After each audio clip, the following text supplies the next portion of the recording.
चलिए जानते हैं देश और दुनिया की छोटी बड़ी खबरों को फटाफट अंदाज में। पर अभी तक आपने इस वीडियो को लाइक नहीं किया तो फटाफट लाइक कर ले, लाल बटन दबाकर चैनल को सब्सक्राइब कर ले, साथ में बेल आइकन भी प्रेस कर ले और वीडियो को ज्यादा से ज्यादा शेयर करें। तो चलिए बढ़ते हैं खबरों की ओर। श्रीलंका अपनी आजादी के बाद सबसे खराब हालातों से जूझ रहा है। यहाँ आर्थिक हालात बद से बदतर हो गया है, आवश्यक वस्तुओं का अकाल पड़ गया, महंगाई चरम पर है और देश अब तक के सबसे बड़े राजनीतिक उथल पुथल से गुजर रहा है। इस सबके बीच श्रीलंका के लिए राहत भरी खबर है।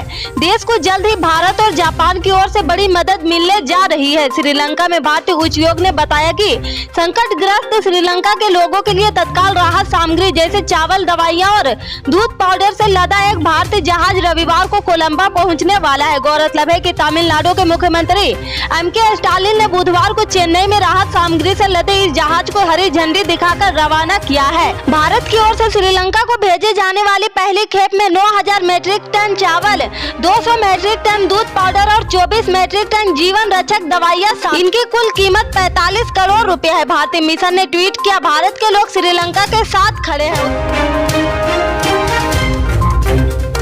राकेश टिकैत की भारतीय किसान यूनियन से अलग होकर राजेश सिंह चौहान ने भारतीय किसान यूनियन के गठन का ऐलान किया था। अब ये नया किसान संगठन एक्शन में आता नजर आ रहा। बीकेयू के राजनीतिक के राष्ट्रीय अध्यक्ष राजेश सिंह चौहान ने योगी आदित्यनाथ के नेतृत्व वाली यूपी की सरकार को विधानसभा चुनाव के दौरान किसानों से किए गए वादे पूरे करने की चेतावनी दी है। फतेहपुर में पत्रकार से बात करते हुए राजेश सिंह चौहान ने कहा कि महेंद्र सिंह टिकैत के सिद्धांतों पर दूसरा संगठन बना है जो किसानों के हित में लड़ाई लड़ेगा।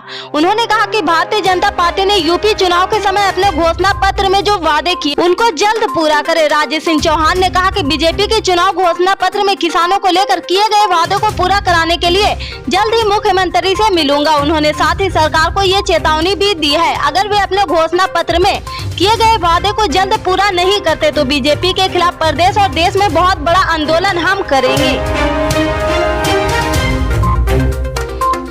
कांग्रेस नेता राहुल गांधी ने बीजेपी पर देश में नफरत फैलाने का आरोप लगाया। राहुल गांधी ने कहा कि बीजेपी ने पूरे देश में केरोसिन छिड़क दिया है, एक चिंगारी से आग भड़क सकती है। राहुल गांधी ने कहा कि देश में हालात ठीक नहीं है। कांग्रेस नेता ने कहा कि पीएम मोदी किसी की नहीं सुनते, देश में लोगों की आवाज दबाने की कोशिश हो रही। राहुल गांधी ने चीन मुद्दे पर भी केंद्र सरकार को निशाने पर लिया है। राहुल गांधी ने कहा कि चीनी सेना लद्दाख में घुस चुकी है। राहुल गांधी ने एलसी विवाद को रूस यूक्रेन युद्ध से भी जोड़ा। राहुल गांधी लंदन के कैम्ब्रिज यूनिवर्सिटी में आइडियाज फॉर इंडिया प्रोग्राम में बोलते हुए दावा किया कि रूस जो यूक्रेन में कर रहा कुछ वैसा ही स्थिति चीन ने लद्दाख में पैदा किया है। कांग्रेस नेता ने कहा कि नरेंद्र मोदी सरकार इस बारे में बात नहीं करना चाहती। गांधी के अनुसार चीन की सेनाएं लद्दाख और डोकलाम दोनों जगह है। राहुल ने कहा कि चीन की तरफ से कहा जा रहा कि इन इलाकों में भारत का संबंध तो है लेकिन हम नहीं मानते, यह भूभाग आपका है। उन्होंने आगे कहा कि मेरी समस्या यह है कि भारत सरकार इस पर कोई बात क्यों नहीं करना चाहती।